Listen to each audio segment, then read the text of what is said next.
اور ایک بات یہ بھی یاد رکھ لو کہ عمرہ کی بڑی سعادت ہے، لیکن صحیح حدیثوں میں یہ بھی موجود ہے کہ جو شخص رمضان میں عمرہ کرے ہے، حضور نے فرمایا اس کے لیے ایسا اجر ہے کہ گویا اس نے میرے ساتھ حج کیا۔ یعنی اندازہ فرمائیں کہ حضور کی ساتھ کے ساتھ حج کرنا کوئی آسان بات ہے۔ اچھا، لیکن ایک مسئلہ سمجھ لیں کہ اصل یہ ہے کہ رمضان المبارک میں عمرے رمضان کی نیت سے اپنے وطن سے آئے،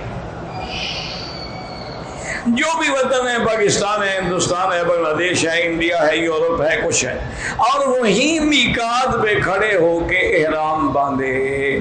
اور لبیک پڑھتے ہوئے اللہ کے حرم میں داخل ہو اور عمرہ مکمل کرے۔ یہ وہ عمرہ ہے رمضان کا جو حضور کے ساتھ حج کے برابر ہے۔ سمجھ آ رہی ہے بات؟ اچھا، اب اگر دوسری بات یہ ہے کہ بھئی ایک آدمی رہتا ہی مدینہ منورہ میں ہے،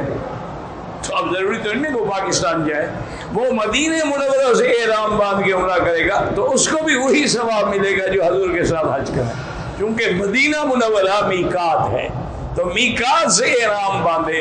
طائف سے احرام باندھے، جحفہ سے احرام باندھے اور عمرہ کرے تو انشاءاللہ اس کو وہی اجر ملے گا جو حضور پاک نے فرمایا کہ